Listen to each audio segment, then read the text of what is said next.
Hi, I'm Susan from Worldpeacefull, and I'm going to read you some more philosophy that I've written on opening to new ideas. University, a library of ideas housed in archives, referencing authority. The Dewey Decimal System classifies the library, yet free thinking sits in the agora, pondering the trees, watching the leaves fall unseasonally. Profit and loss, balance sheets, academic committees, learning the user's payoff demand and supply to maximize places optimally, a revenue stream marketed internationally is the moat that floats and flows in one direction. Yet bridges across troubled waters provide new perspectives not seen from rooms without a view. Tunnel vision is the specialist. The channel is the visionary that is deepened. For the university of ideas can be limited when unquestioned. The intellectual ponders questions, for these are the pathways leading away from the castle. A remote sensing, as infinite possibilities are unlimited when we are open to new ideas without walls. What is the university, I ponder? A place of higher learning? Not earnings to get a place. It is a space of academic freedom, the freedom to think. Yet schools of thought carry us in one direction. Competing schools sharpen the intellect.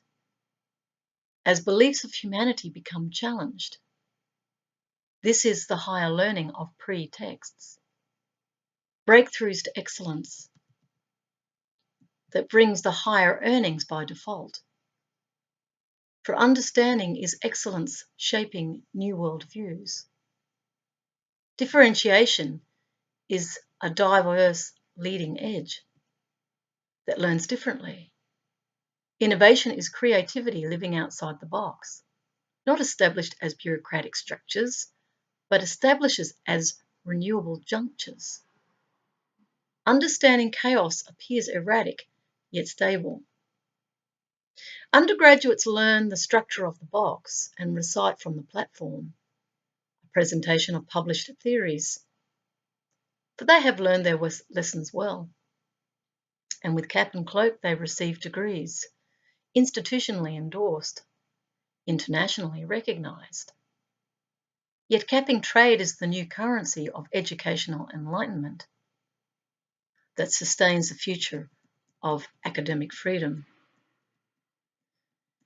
Universitas emerged from medieval guilds, collective legal rights guaranteed by princely charters. As the traditional bearers of higher education, the elite leaders of modus operandi believed the earth was flat in theory, yet planet Earth was a circle, not a square. The ancient centres of higher learning stood apart from tradition. The oldest universities in the world, philosophical and mystical inquirers. Universities based on the Oribus, the circle outside the square. A cyclical learning of primordial unity, cycling in spirals of higher knowledge. For awareness expands understanding as understanding expands awareness. And this is the higher learning of all universes. The one song composed out of renewable discords.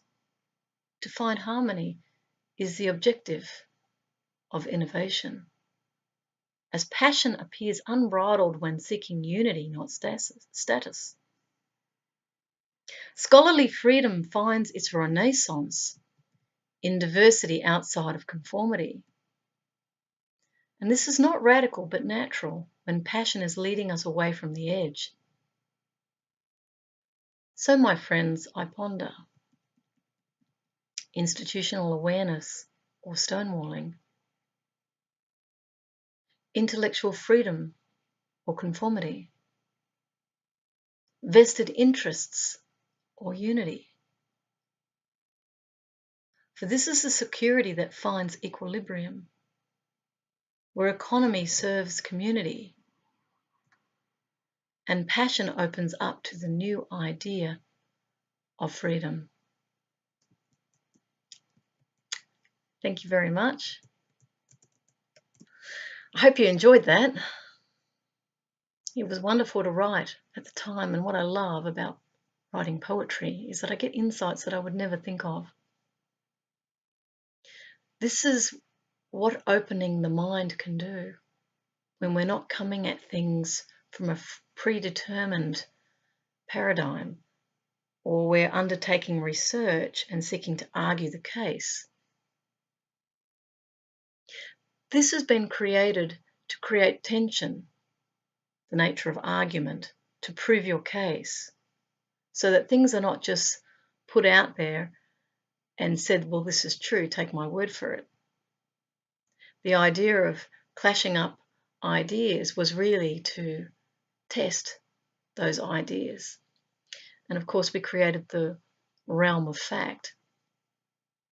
And it came to the point where as soon as someone does research and that's been accepted, it's pretty much unquestioned in that this is what has been validated as knowledge. What I've discovered through, if you like, the cut and thrust of life, when I've been challenged, it can be emotionally challenged, intellectually challenged, spiritually challenged. That is kind of like the same thing as the tension. But rather than me going out and arguing it with someone, particularly people I can't actually talk to about it, what it's done is it's kind of created, the tension has created a pathway for me to access higher knowledge from within myself, because my desire for truth has been so strong that I had to tap into this higher knowledge, and I have no vested interest around it as I'm writing. I simply allow it to flow. And then once I know, it brings me peace.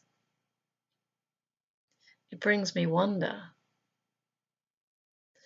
It feels exciting, like I'm on a leading edge.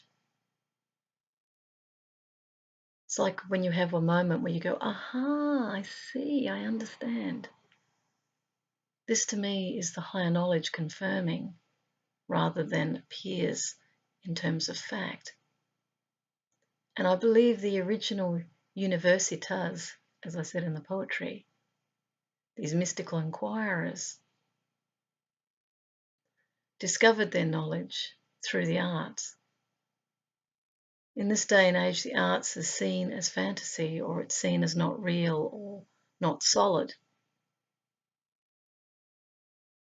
But from my own experience as a philosopher and a poet, the creative channel of poetry, for me, has created more of a groundedness within me than I could have ever imagined. Because it's very dynamic, and I'm not seeking to write this poem, to impress anyone. I'm simply seeking truth. That's why I write the poem. And when I get the insight into that truth, there's this enormous grounding that happens within me as I can start to see another perspective of what I feel is true. So I just thought I'd explain that because of the context in which this philosophy was written. We can find the truth within ourselves. It doesn't need to be verified outside. And whilst I'm very much in harmony with, academia in terms of it proving its case, I'm fine with that. But I also believe that there are quicker ways to ascertain the knowledge, the universal knowledge from which everything springs. All ideas spring from this. It's a wellspring. And that's a very exciting place to be. With that, I send you much love and peace and happiness. Until my next poem. Take care, have fun. Bye.